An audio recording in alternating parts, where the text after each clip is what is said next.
Part 1. You will hear someone giving instructions to staff at a festival. Listen carefully and answer questions 1 to 3.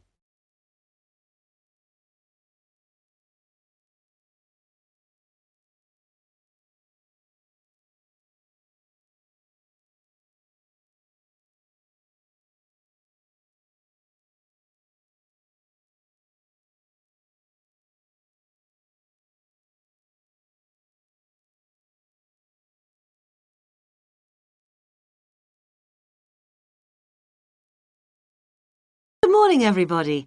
I'd like to welcome you to the Castle Pop Festival. My name is Sandy and I'm the General Manager of Castle Pop Entertainments.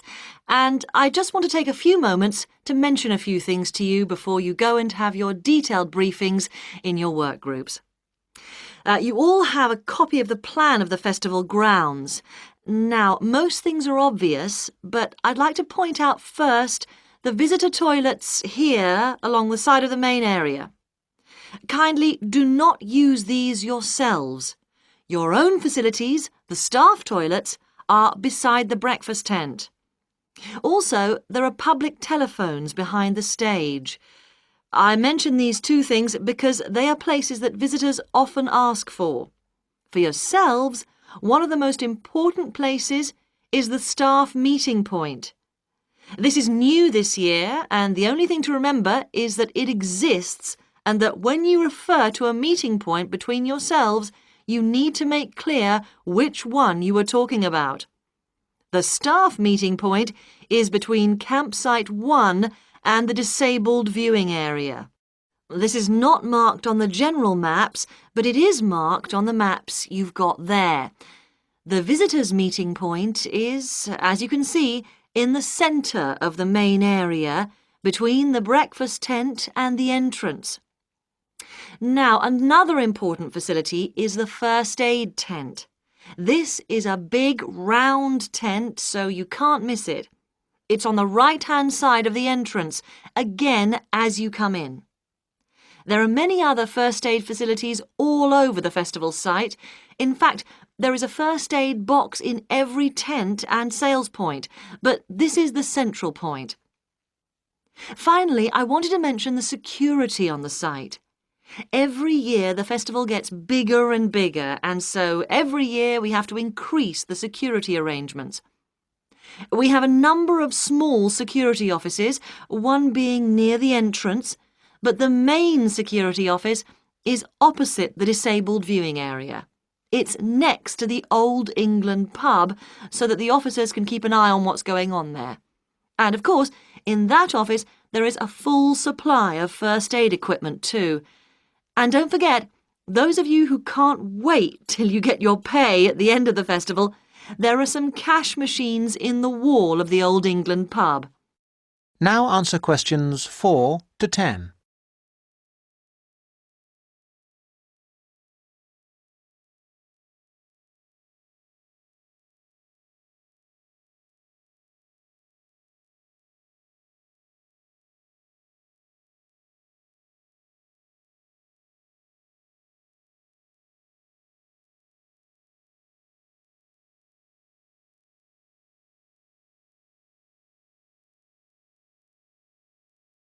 I do hope you will enjoy working with us this year.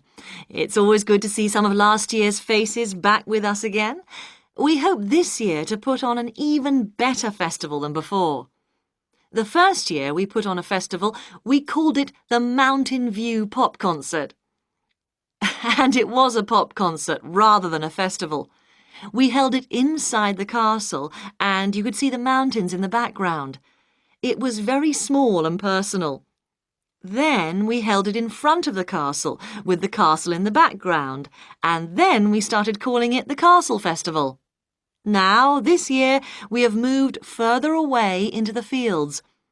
The advantage is that the castle and the mountains are both there in the distance, but we have as much space as we want in the fields. The only problem with the fields is that sheep use the fields during the spring months and they leave little messages for us all over the place. So please be careful and encourage the visitors to be careful too. Now, it just remains for me to let you know the times of your detailed briefings, which are as follows, and I'm telling you these as they are not, I repeat, not as written down on your welcome letters. Those of you who are working on the children's zone, your meeting is at 2 p.m. in campsite 2. Those of you on the security team need to meet behind the stage at 3:15 p.m.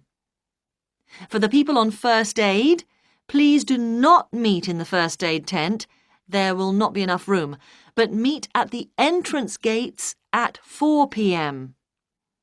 Finally, we need everybody, and I do mean everybody, on duty on Monday morning at 8 a.m. for the final clean-up. I'd like to remind you that Monday is the final day of work, not the Sunday.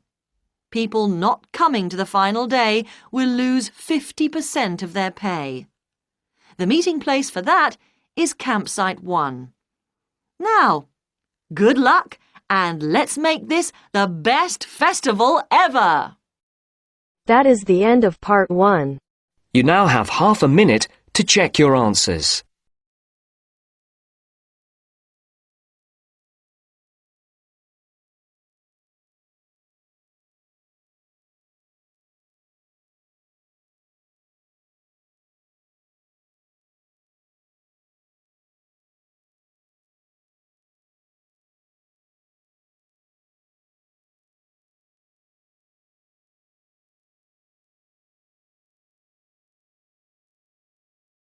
Now turns to part 2. Part 2. You are going to hear a teacher helping high school students visiting from an overseas school to fill in a school excursion permission note. First, you have some time to look at questions 11 to 17.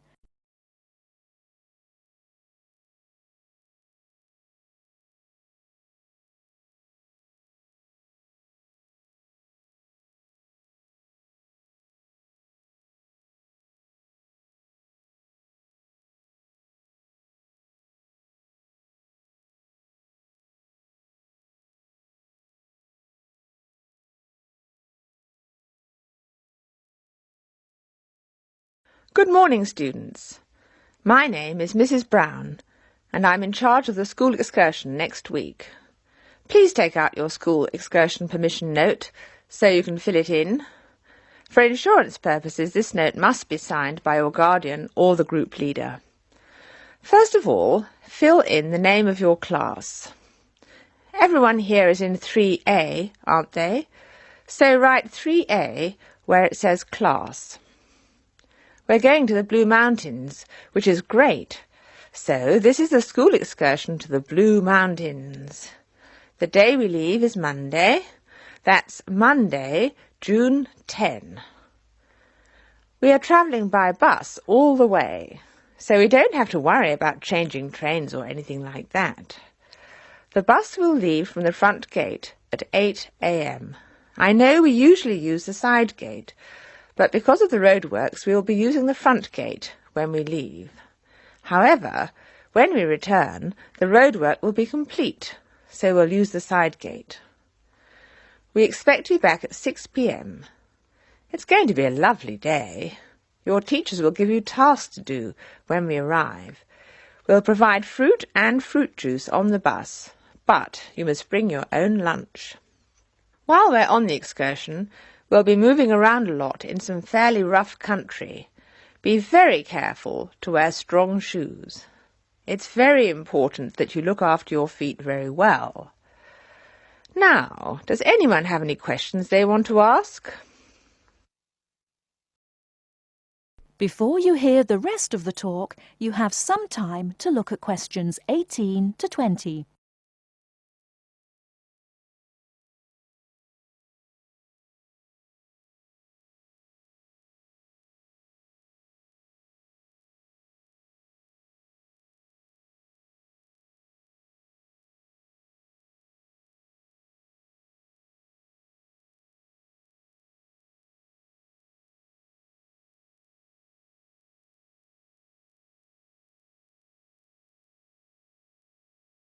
No questions? OK. I'd just like to fill in a few more details. The bus should arrive in the Blue Mountains at 11 a.m. We'll have time to do the first of our tasks before lunch. The bus is not a new one, but it does carry one piece of special equipment, a first aid kit. I certainly hope we won't have to use it, but it's nice to know it's there, in case we have a medical emergency. The other class on this excursion is 3B, so I know it'll be a good day. The last time 3A and 3B went out together was a thoroughly successful excursion. That is the end of part 2. You now have half a minute to check your answers.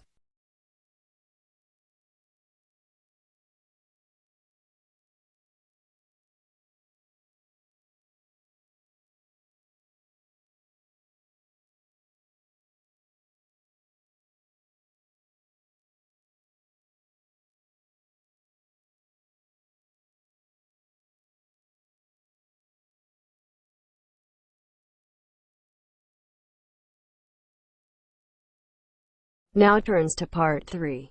Part 3. You will hear part of a talk about attending a science festival. First, you have some time to look at questions 21 to 25.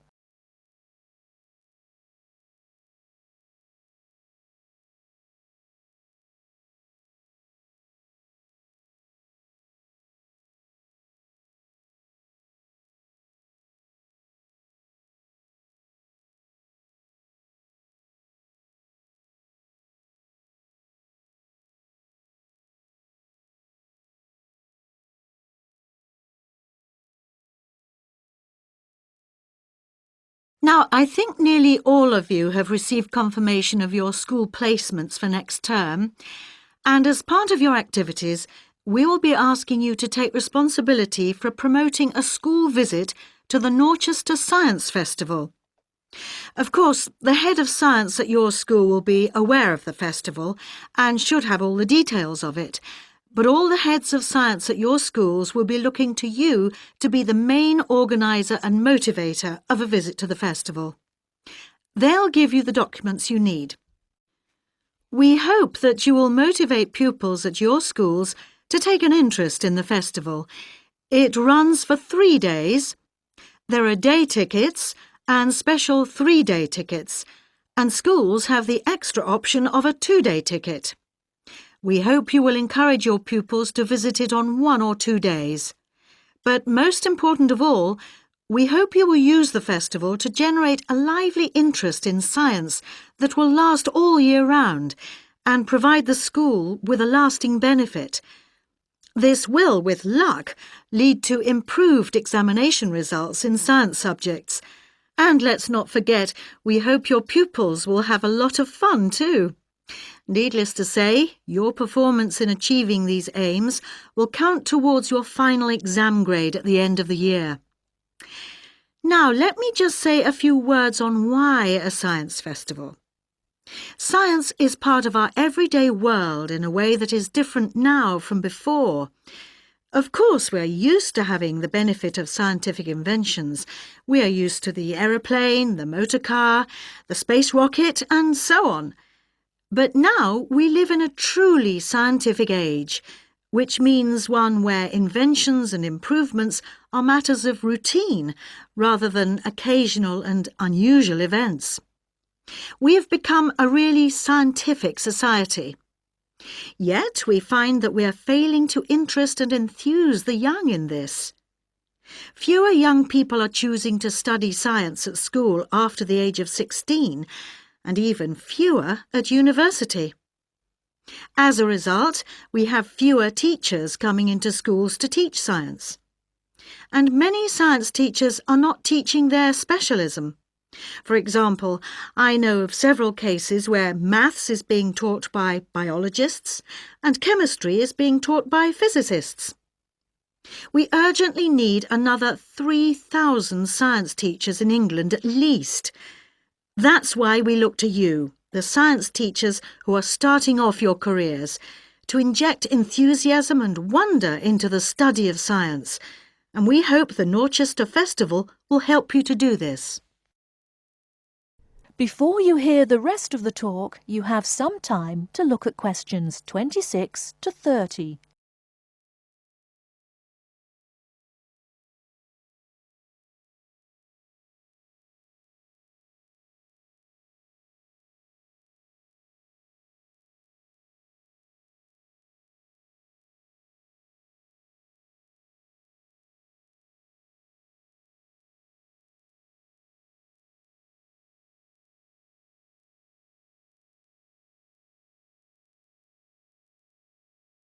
Now, enough of the background. What about the festival? There are 3 main venues where the festival events take place. These are the Millennium Library, the Town Hall, not the Town Hall itself, but the Town Hall Conference Centre, and the Dorchester Theatre. Now, when you are planning your visits, remember that many of the activities for younger pupils will be at the Millennium Library, and the secondary school pupils may find more to interest them in the Conference Centre. Now, just so that you have some immediate information, I'd like to mention a few of the events that are taking place this year. One event of special interest to people living in this area is called Waterworld. This is a clay model of the southeast of England, and the presenters show you the effects of rising sea levels as a result of climate change. They ask the audience to select the rise in sea level, for example 20 or 40 or 60 centimetres, and the model shows the places that would be flooded as a result. Watch out for your town. Does it sink or does it swim? Transport 2050 is about transport options for our towns in the future. A number of experts will introduce the topic, and then everyone at the event will have a chance to speak and give their views. Science in a Suitcase is a comedy act by 2 scientists who do crazy experiments and sing songs and play the clown to large audiences every afternoon. I'm particularly looking forward to that one, which should be entertaining. Ropes and Hangings is an interactive event which will be of interest to young people, in which, after experimenting with ropes and bricks, they build a real suspension bridge. That kind of hands-on activity is always really popular. And, appealing to a different audience, there is Paper and Time, in which some experts will be showing us the techniques they use for the conservation of ancient books and manuscripts. This will obviously not be for everybody, but it should be interesting just to see how they do it. Now, let's move on to tickets and transport to the festival. That is the end of part 3. You now have half a minute to check your answers.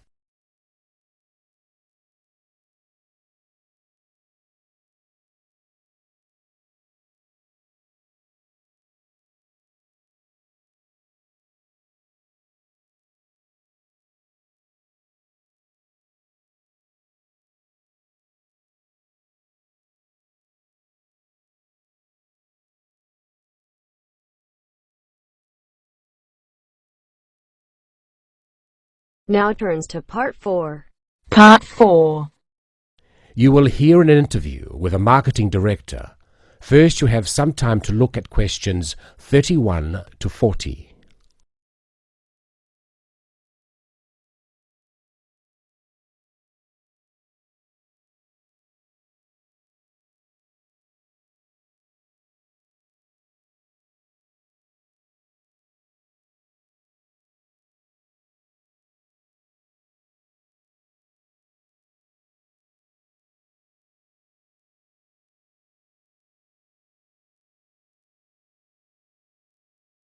Continuing our theme of business marketing, I have with me today Mr. Brian Kinsella, who is here to talk about the differences between marketing a product and marketing a service.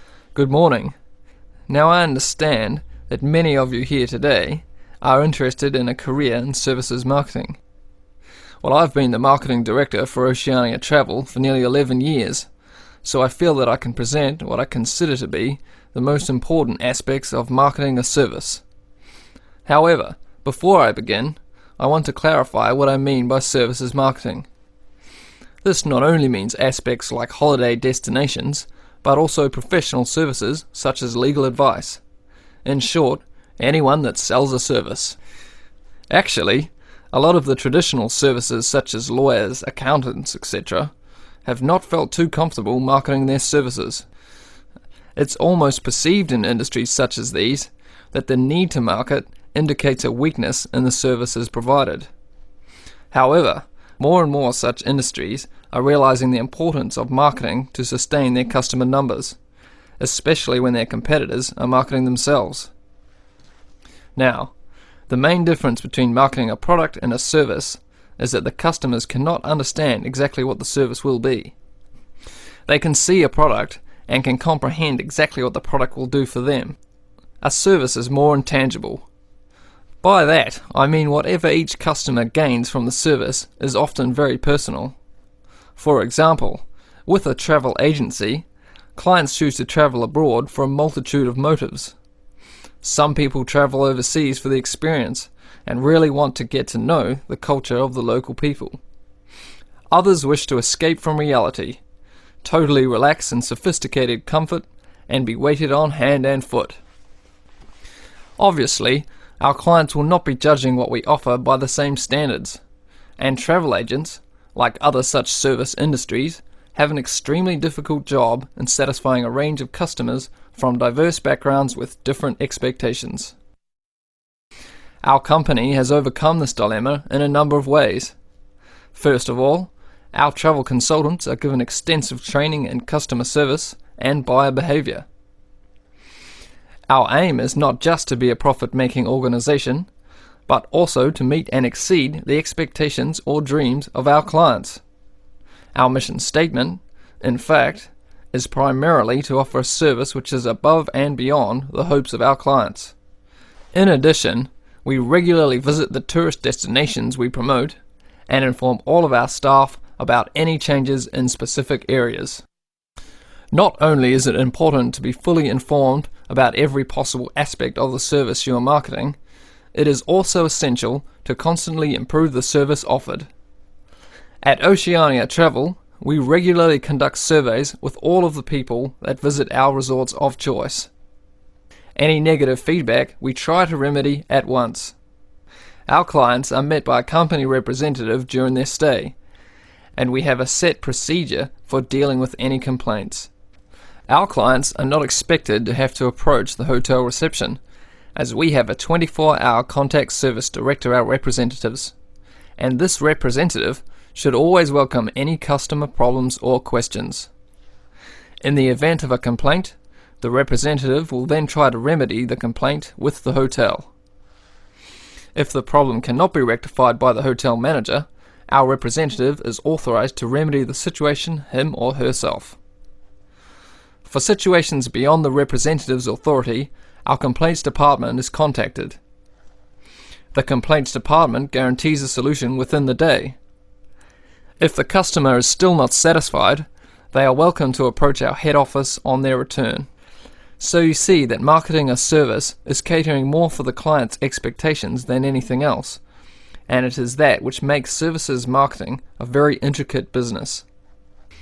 Now that's the end of my presentation, but if there is anything you want to ask, then please feel free to do so. Thank you. That is the end of part 4. You now have half a minute to check your answers.